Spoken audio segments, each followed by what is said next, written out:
Augusto Pinochet Ugarte, nacido el 25 de noviembre de 1915 en Valparaíso, Chile, y fallecido el 10 de diciembre de 2006, fue un destacado militar y político chileno que marcó profundamente la historia de su país. Su figura es intrincada y polémica, ya que lideró un golpe de Estado en 1973 que derrocó al gobierno democráticamente electo de Salvador Allende y estableció una dictadura que duró hasta 1990. A lo largo de su mandato, Pinochet implementó una serie de reformas económicas y políticas y es considerado por algunos como responsable de transformaciones positivas en la economía chilena.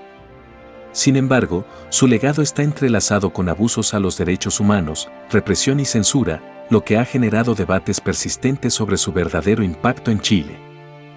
El 11 de septiembre de 1973, Pinochet lideró un golpe militar que derrocó al presidente Salvador Allende, quien había sido elegido democráticamente. A partir de este evento, Pinochet asumió el poder como líder de facto y se convirtió en presidente de Chile. Durante su mandato, se impuso una férrea represión contra la oposición política y se suspendieron las garantías constitucionales. Miles de personas fueron arrestadas, torturadas y asesinadas por razones políticas. Una de las áreas en las que Pinochet dejó un impacto más palpable fue en la economía chilena. En la década de 1970, su gobierno implementó políticas de libre mercado y reducción del gasto público, siguiendo las ideas del economista Milton Friedman y su Escuela de Economía de Chicago. Estas reformas llevaron a la liberalización del comercio, la privatización de empresas estatales y la apertura a la inversión extranjera.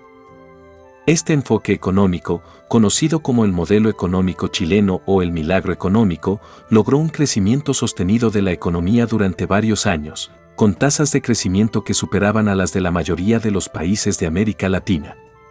Se argumenta que esta transformación permitió mejorar los indicadores económicos y reducir la pobreza en Chile. Sin embargo, también hubo críticas a esta estrategia debido a la desigualdad económica y social que generó, con beneficios concentrados en la élite y pocos avances para los estratos más bajos de la sociedad. La presión interna y externa eventualmente obligó a Pinochet a realizar un referéndum en 1988 en el que se preguntaba a los chilenos si estaban de acuerdo con que él continuara en el poder. Él no ganó con un 55% de los votos, lo que marcó el inicio del proceso de transición a la democracia en Chile. En 1990, Pinochet entregó el poder al presidente electo Patricio Aylwin en una transición pacífica. El legado de Pinochet es profundamente controvertido y polarizado. Si bien sus defensores argumentan que sus reformas económicas modernizaron la economía chilena y permitieron el crecimiento sostenido, sus críticos señalan los abusos a los derechos humanos, la represión política y la censura que caracterizaron su régimen. Uno de los aspectos más oscuros de la era Pinochet fue la brutal represión política y las violaciones sistemáticas de los derechos humanos. Tras el golpe de 1973, el gobierno de Pinochet emprendió una campaña de persecución contra aquellos que consideraba amenazas al nuevo orden.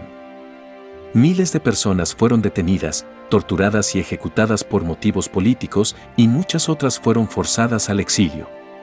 Los centros de detención clandestinos, como la infame Villa Grimaldi y el Estadio Nacional, se convirtieron en símbolos de su régimen represivo. Estas violaciones a los derechos humanos dejaron heridas profundas en la sociedad chilena y dejaron un legado de trauma que todavía se siente hoy en día. Si bien la administración Pinochet implementó reformas económicas que llevaron a tasas de crecimiento impresionantes, estas medidas también perpetuaron la desigualdad en Chile. Las políticas neoliberales adoptadas durante su gobierno favorecieron a los sectores más ricos y poderosos de la sociedad, mientras que dejaban a muchos chilenos en condiciones precarias.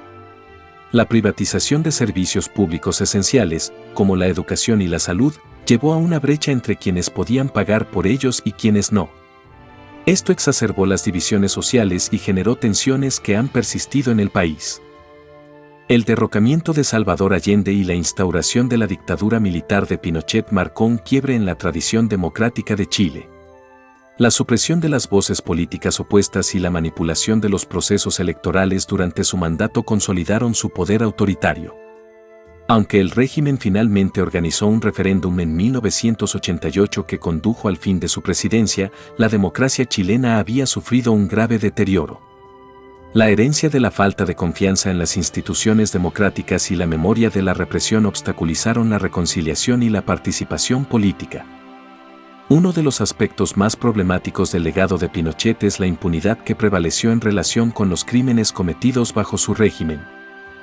Después de su salida del poder, Pinochet mantuvo su inmunidad judicial durante años, lo que dificultó la rendición de cuentas por las atrocidades cometidas. Aunque algunos líderes militares y agentes de seguridad han sido condenados por sus roles en violaciones a los derechos humanos, muchas víctimas y sus familias aún buscan justicia y reparación total. Augusto Pinochet dejó una huella indeleble en la historia de Chile. Su régimen autoritario introdujo reformas económicas que transformaron la economía chilena, pero también estuvo marcado por la represión política y los abusos a los derechos humanos. Su legado sigue siendo motivo de debate, ya que las opiniones sobre su papel en la historia de Chile varían ampliamente según las perspectivas políticas, económicas y éticas. En última instancia, Pinochet personifica la complejidad de los líderes políticos cuyas acciones tienen múltiples dimensiones, tanto positivas como negativas, y cuyos legados son difíciles de evaluar de manera unidimensional. Si le ha gustado el video, no olviden de suscribirse al canal y darle el me gusta. Hasta la próxima, mis amigos.